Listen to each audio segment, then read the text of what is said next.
Darling Igbo people and friends,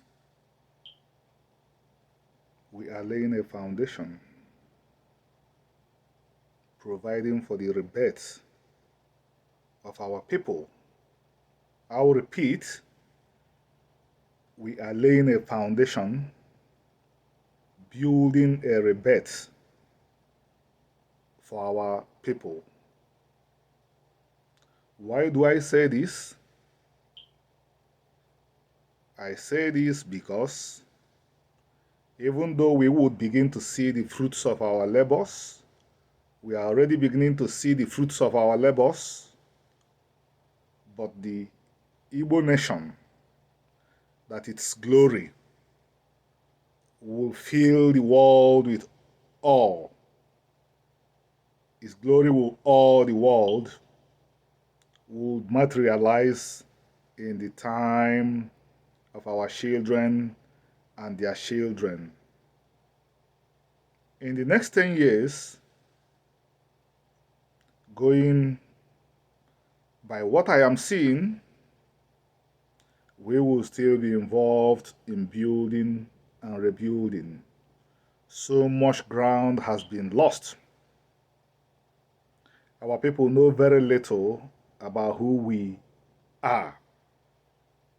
I do not say who we were, because we are destined to be only one people. The people who will walk with God, either in sweetness or in pain. That is the fate of the nation of Israel.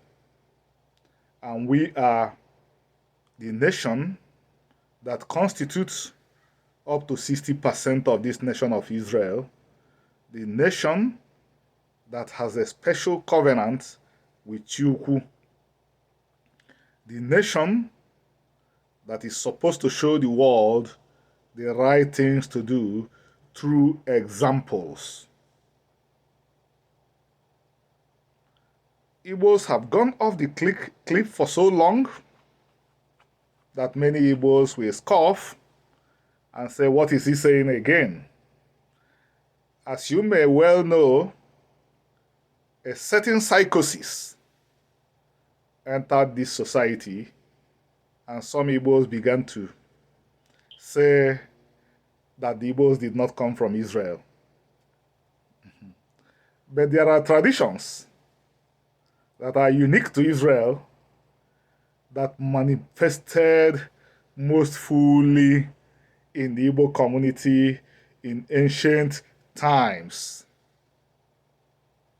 I have told whoever cares to listen, whoever could take up the debate, the concept, who conceived the idea that all men should be equal was Chukwu, and he gave this idea to Israel. In other words, democracy was conceived in Israel, giving birth in Igbo land. The credit of the world's oldest, fullest democracy should be given to the Igbos and not to the Greeks.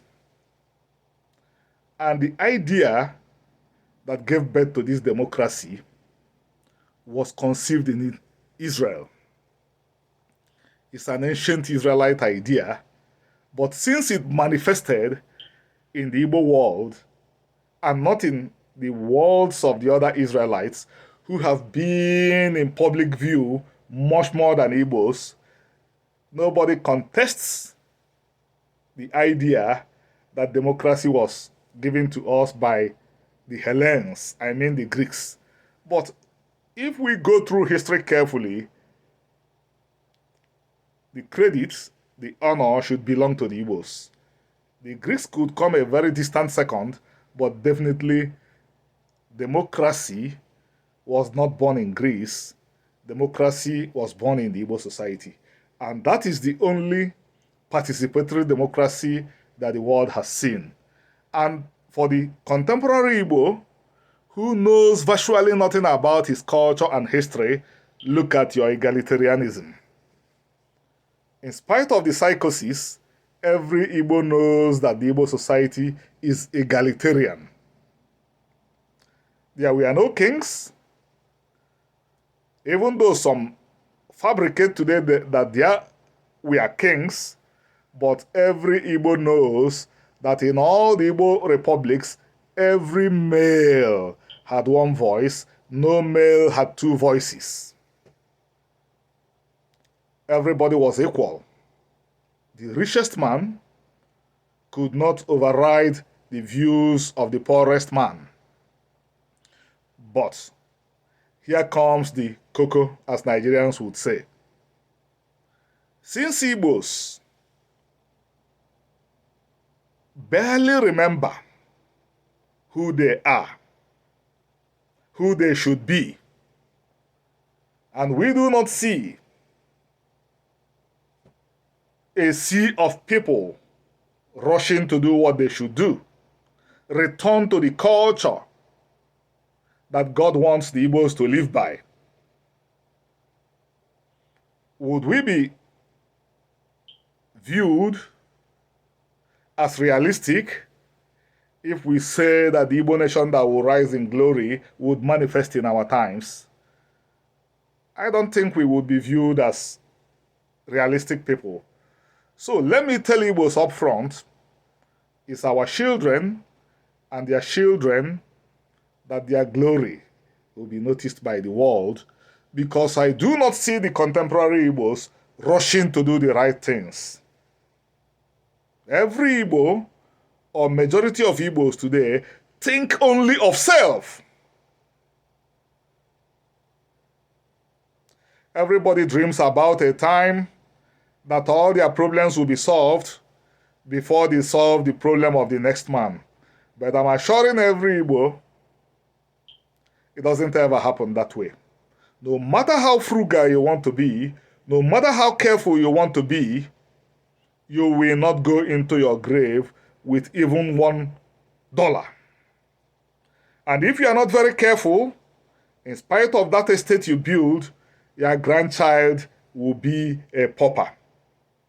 My great-grandfather was wealthy to the extent that his titular name, his Nazarite title, was Ezanyezu. Ezanyezu means the one you cannot see where his lands ended. In other words, if you want to talk about his wealth and compare it to today's currency, he was wealthy in the billions. But what am I today? I'm one of the poorest people from my community. People have said, don't say you are poor. I'm not ashamed of it. My great-grandfather was wealthy. My grandfather was wealthy. Now it's my turn to experience poverty. Now it's the turn of that family that was up there to be down here. That is the way of life. So, if you want to build up yourself so that wealth will remain in your family forever, and because you are doing this, you do not want to hear the cry of the next Igbo, you are wasting time.